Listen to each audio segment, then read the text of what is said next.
ஈரோடு நித்யா சமையலில் சப்பாத்திக்கு ஒரு குருமா பார்க்கலாம். இந்த குருமா பார்த்திங்கன்னா பன்னீர் கிரேவி வந்து நம்ம ஃபஸ்ட்டு வந்து பட்டை, ஏலக்காய், கிராம்பு, முந்திரி இதெல்லாம் எடுத்துக்கிறோம். தக்காளி 3 எடுத்துக்கிறோம். சின்ன வெங்காயம், இஞ்சி, பூண்டு, பச்சை மிளகா, நெய் எடுத்துக்கிறோம். நான் பன்னீர் ஹோம்மேடாக ரெடி பண்ணியிருக்கிறேன். வீட்லேயே செஞ்சு நான் எடுத்து வச்சுருக்கிறேன். அந்த பன்னீரை நம்ம எடுத்துக்கலாம். இப்போ கடாயில் எண்ணெய் ஊற்றி பட்டை, கிராம்பு, ஏலக்காய் இதை போட்டு நல்லா வணங்க விட்டுறலாம்.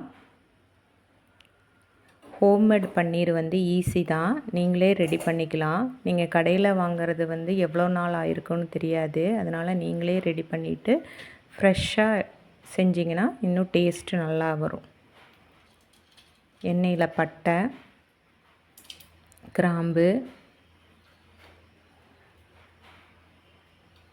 ஏலக்காய் இந்த அளவே போடுங்க. இதுக்கு மேலே போட்டிங்கன்னா டேஸ்ட்டு வந்து ரொம்ப ஒரு மாதிரி கச்சல் ஸ்மெல் வரும். பட்டையும் கிராம்பும் ஏலக்காயும் கம்மியாகவே போடுங்க.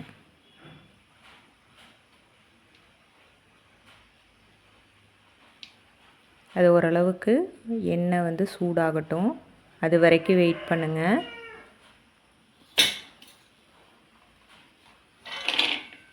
முந்திரி போட்டுக்கோங்க. முந்திரி வந்து வெங்காயம் போடுறதுக்கு முன்னாடியே போட்டுக்கோங்க, இல்லைன்னா வந்து முந்திரி வந்து வணங்காது. அதனால் தனியாக எண்ணெயில் முந்திரி போட்டுட்டு அதுக்கப்புறம் வெங்காயம், பச்சை மிளகாய், இஞ்சி, பூண்டு இதையெல்லாம் போட்டு நல்லா வணக்கிக்கோங்க.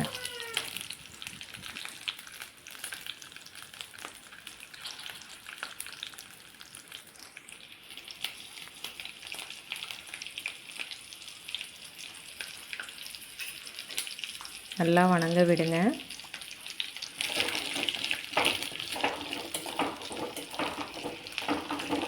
வெங்காயம் நல்லா வணங்கணும்.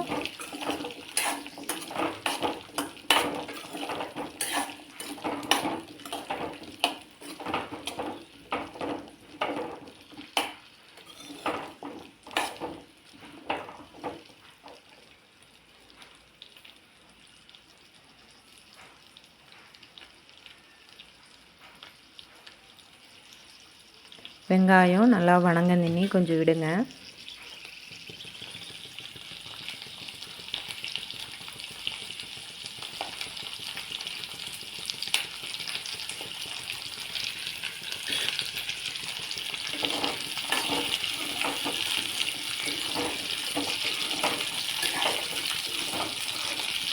கொஞ்சம் டைம் எடுத்தாலும் பரவாயில்ல, வெங்காயம் நல்லா வணங்கட்டும்.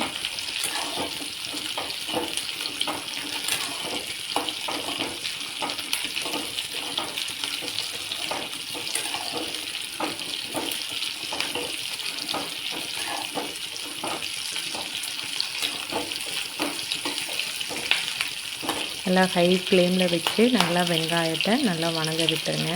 பச்சை மிளகா வெடிக்கிற போது கொஞ்சம் தள்ளி நின்று வணக்குங்க.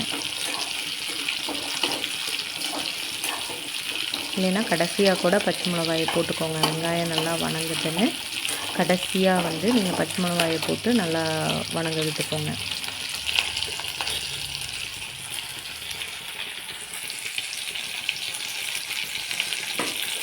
பார்த்திங்கன்னா நல்லா கொதிக்குது வெங்காயம். இப்போ தக்காளி வந்து அரைஞ்சி வச்சு அதை போட்டுக்கோங்க. தண்ணி சேர்க்க வேண்டாம்.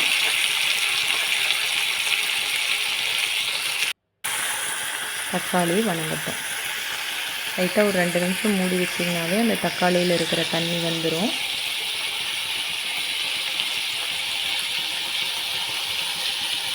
நல்லா வணங்க விட்டுருங்க.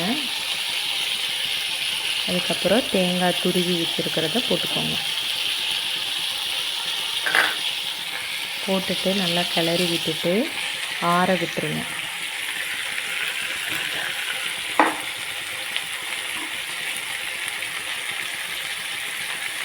லைட்டாக சர்க்கரை போட்டுக்கோங்க, உப்பு சேர்த்துக்கோங்க.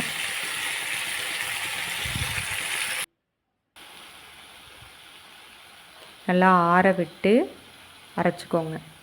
மிக்ஸி ஜாரில் போட்டு அரைச்சிக்கோங்க. அரைச்சி இது தனியாக வச்சுக்கோங்க. நெக்ஸ்ட்டு பார்த்திங்கன்னா பன்னீரை வந்து க்யூப்பாக கட் பண்ணிவிட்டு நம்ம வணக்கணும் இல்லையா, அதே வாணலியில் வந்து லைட்டாக எண்ணெய் விட்டு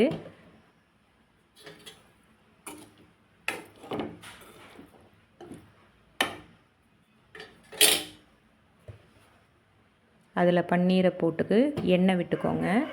எண்ணெய் வந்து இந்த பன்னீரும் ஒன்றா சேராமல் இருக்கிறக்காக மஞ்சத்தூளும் மிளகாத்தூளும் போட்டு பிரட்டிட்டு அதுக்கப்புறம் அடுப்பை பற்ற வச்சு சிம்மில் வச்சு லைட்டாக வணக்கிக்கோங்க. இப்போ கடாயில் எண்ணெய் விட்டு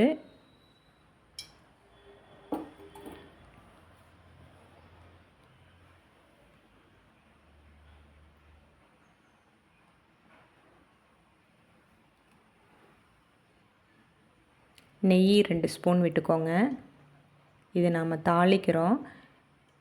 எண்ணெயிலேயே வந்து நெய் சேர்த்திக்கோங்க. நெய் தனியாக விட்டு கூட நீங்கள் தாளிச்சுக்கோங்க. டேஸ்ட்டு நல்லா இருந்துச்சு. நான் நெய் அதிக வாசம் வேண்டாம் அப்படிங்கிறக்காக வந்து எண்ணெயும் சேர்த்திட்டேன். ஒரு மிளகா மட்டும் கீறி போட்டுக்கோங்க.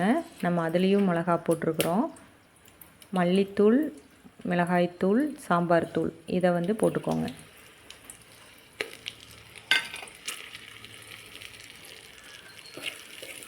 போட்டுட்டு வணங்க விட்டுருங்க. எண்ணெயிலேயே நல்லா வணங்கட்டும்.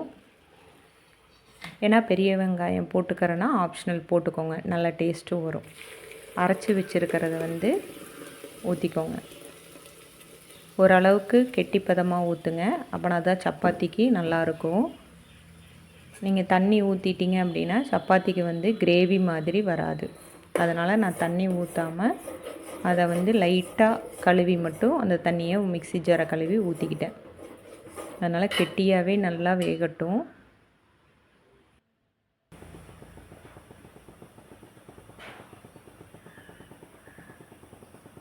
நுரை பொங்குது பார்த்தீங்களா?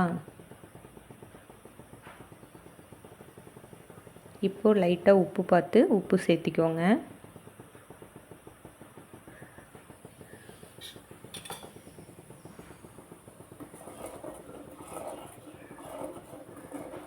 நல்லா ஹை ஃப்ளேமில் வச்சு நல்லா கொதிக்க விடுங்க.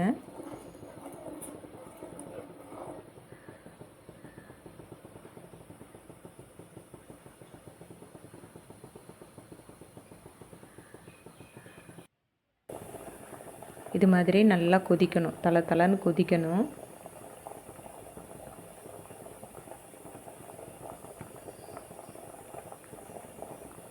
நல்லா அந்த பச்சை வாசனையெல்லாம் போகிற அளவுக்கு நல்லா கொதிக்க விடுங்க. கொதிக்க விட்டுட்டு நம்ம பன்னீர் எடுத்துருக்குறோம் இல்லைங்களா, அந்த மிளகாய்த்தூள் மஞ்சத்தூள் போட்டு பிரட்டி வச்சுருக்கிற பன்னீரை வந்து நம்ம என்ன பண்ணுறோம் அப்படின்னா இதில் தனித்தனியாக உதுத்தி போட்டுக்கிறோம். இது நல்லா கொதிக்கிட்டுன்னு இந்த பன்னீரை எடுத்து இதில் போடுறோம்.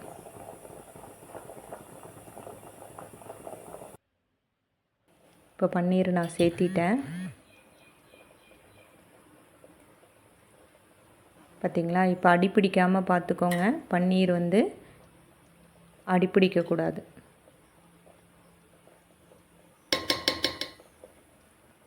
அவ்வளோதான். ஆறுனிங்கன்னா இது மாதிரி ஒரு கிரேவி வரும். செம்ம டேஸ்ட்டாக இருந்துச்சு. நீங்களும் செஞ்சு பார்த்துட்டு கமெண்ட் பண்ணுங்கள். நித்யா சமையலுக்கு சப்போர்ட் பண்ணுங்கள்.